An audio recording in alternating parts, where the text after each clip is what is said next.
Well, we're getting towards the end of this series, and right at the beginning I talked about life being like a journey, and we looked at the journey of life.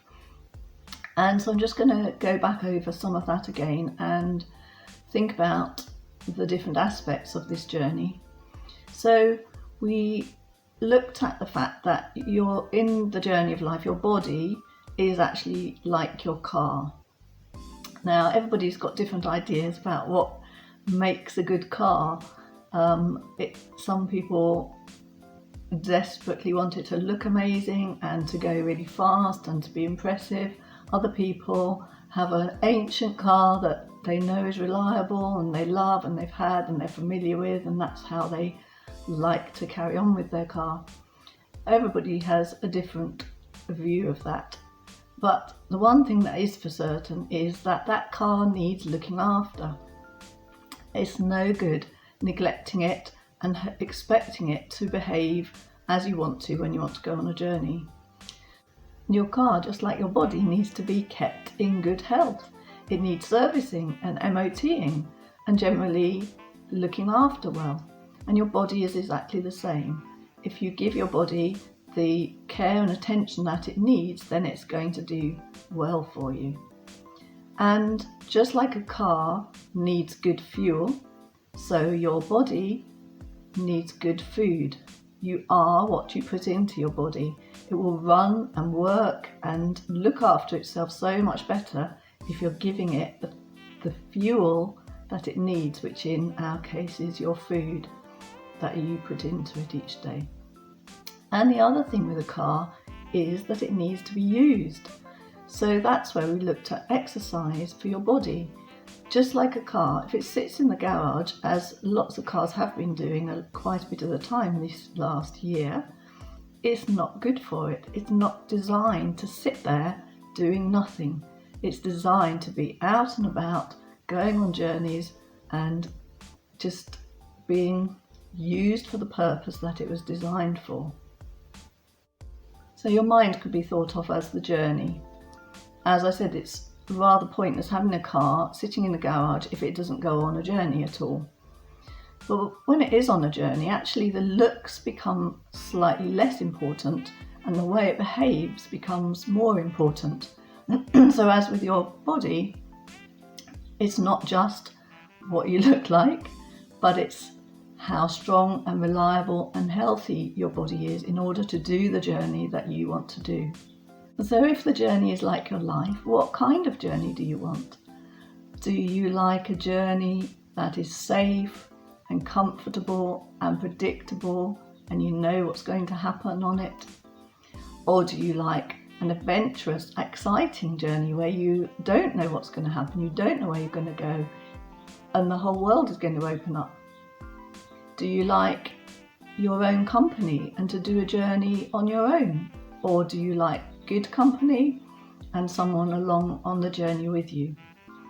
There are so many different journeys and there are so many different things that people want out of their journey or out of their life. So think for a minute about a journey that you would love to make. What kind of journey gives you great pleasure? One of the things that we absolutely love to do is to drive through the mountains, up through mountain passes where the views are absolutely spectacular, and if you do it on a beautiful day you can see for probably hundreds of miles. That is an amazing journey.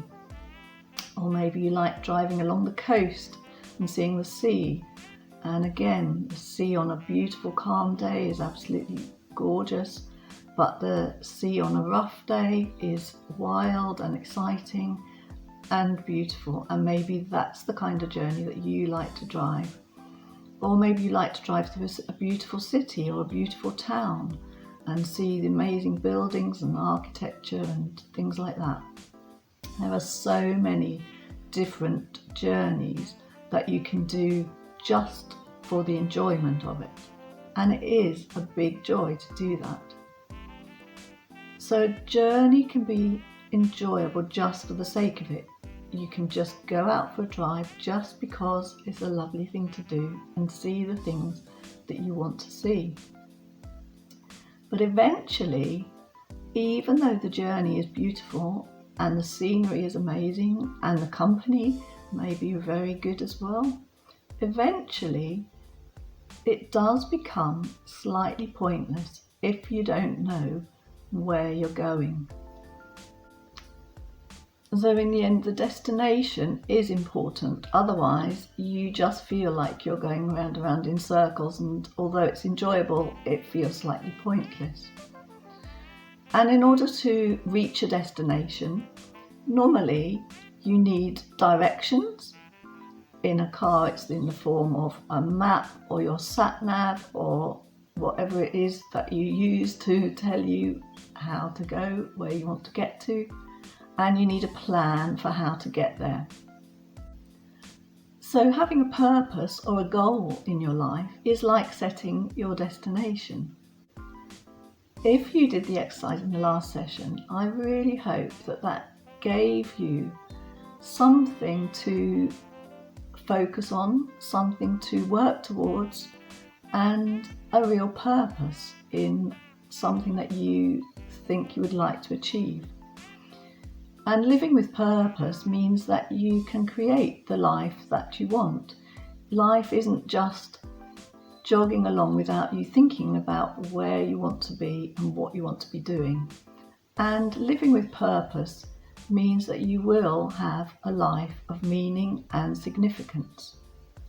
It's not just about what you do, but it's about who you are and what you want out of life. Once you've discovered that, you're on the road to fulfillment and satisfaction.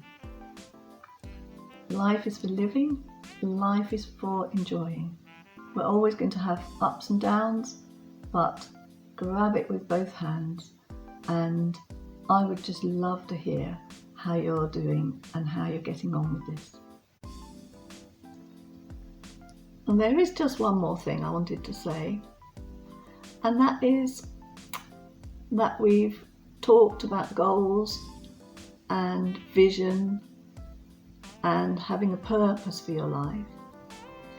But what happens when you achieve all of that? Is that success, and is it going to be satisfying?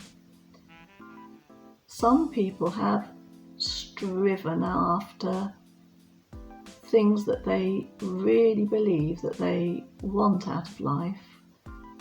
In particular, that relates a lot to famous people who have wanted fame and fortune and have achieved all of that. And yet they remain some of the most unhappy people that you will ever find. Years ago, there was a tennis player called Boris Becker, who some of us older ones will remember. And he was the most successful tennis player. He had a huge amount of money. He contemplated suicide later in his life because of the sheer emptiness that he felt. He appeared to be so successful, but he knew that his life wasn't all that it was cracked up to be. This is a quote from him. He said, "I had won Wimbledon twice before, once as the youngest player. I was rich, I had all the material possessions I needed, money, cars, women, everything. I know this is a cliche. It is the old song of the movie and pop stars who commit suicide. They have everything and yet they are so unhappy. I had no inner peace. I was a puppet on a string." And this is something that you hear time and time again from people who have achieved everything that they set out to do. And I'm just going to make one last session, which is slightly unrelated, but it's just going to wind up this series. It's going to be a very personal one. I just want to share my perspective on this, give you a little bit of the story of my life and how I have found satisfaction and how you can find satisfaction and purpose in your life too.